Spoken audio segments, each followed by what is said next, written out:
Hey babes, so today we're going to be unboxing the Serpent Fire Tarot. Now this one was requested by the community over on Instagram. I did a poll and this is the one that won. So the Serpent Fire Tarot was actually gifted to me by Death Deconstructed over on Instagram. Karen, who is by far the biggest supporter of the shop and of everything that we do here at FirmeArte. So thank you so much, Karen, and forgive how long it's taken me to actually start playing with this deck, because I was gifted it from you and then wanted really badly to make a video on unboxing it, as I do with all the tarot decks that I get before I start working with them. I like to show them off to the community and then also give resources on where you guys could actually pick them up as well, if the deck itself resonates with you. So today we're going to go through Serpent Fire Tarot. This will be my first time really going through it in depth. Excuse the wax that got on it the other day. For the full moon we had a bit of a crisis. A candle that I had was left unattended and I had this deck charging on the altar, so a little bit of wax got on it. So I'm trying to figure out a way to get rid of it without fully fucking up the box. So if you have any suggestions, that'd be super cool. Alright, so let's get into it. Alright, so the Serpent Fire Tarot, I believe is by Serpent Fire. Here's the back. And it comes in such a nice sturdy box. I'm a geek for packaging. It's super heavy duty. Okay, so here's the back. It is a 78 card tarot deck. This is the 7th edition, and it also contains a guidebook, and it is created by Serpent Fire Productions. Awaken now to your desert dreamscape. Look within and find the gentle language of your spirit. This vision quest is yours and yours alone. The alchemical path of air, fire, water, and stone. Take strength from the energy, find solace in the lessons, hear the wisdom of the sages passed down through the ages.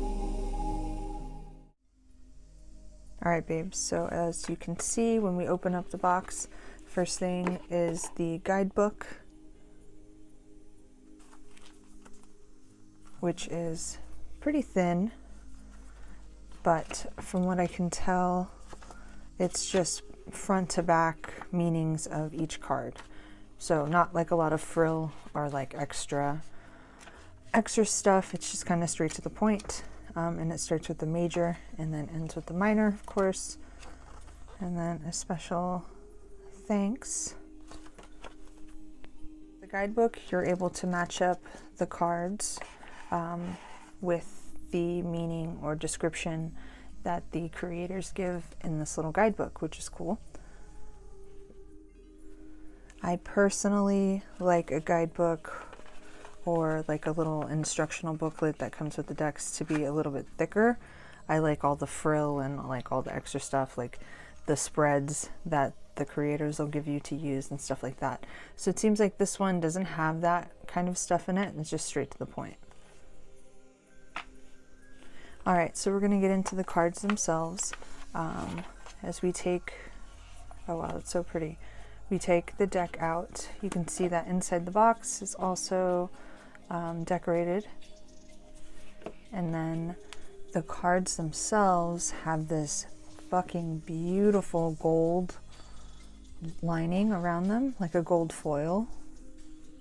It's very 1980s. My uncle owned a print shop all throughout when I was growing up, and my dad rented the photo studio in the front, in the front part of the building.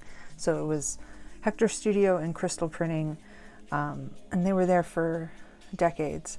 But basically what this reminds me of is the old school 80s and 90s wedding invitations, where you could pick out the foil colors that you wanted. This is exactly like the 80s gold that they used to have, and I love it. And the cardstock itself is actually really nice. They didn't spare any expense on making this deck, which is really cool. I As you've heard me say before, if you've seen any of my tarot deck videos, I hate finding a deck that is so aesthetically pleasing and then finding out that it's made on like the worst quality cardstock.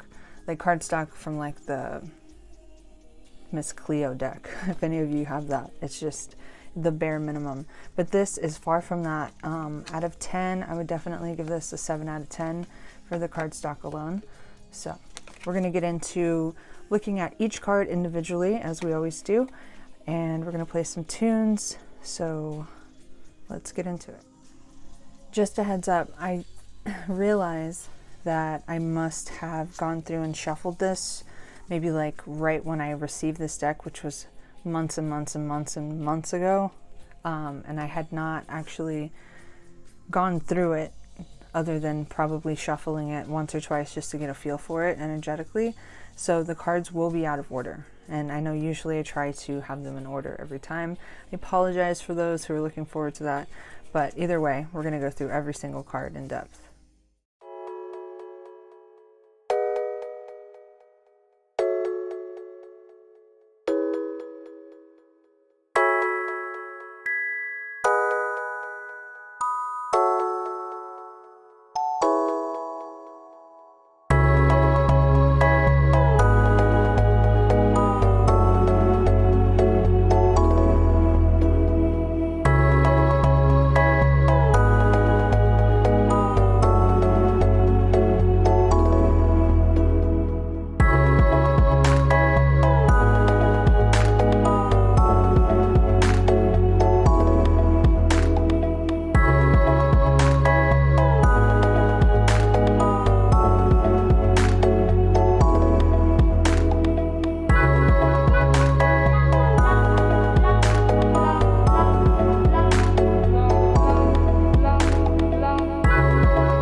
So that was the entire deck unboxing for the Serpent Fire Tarot.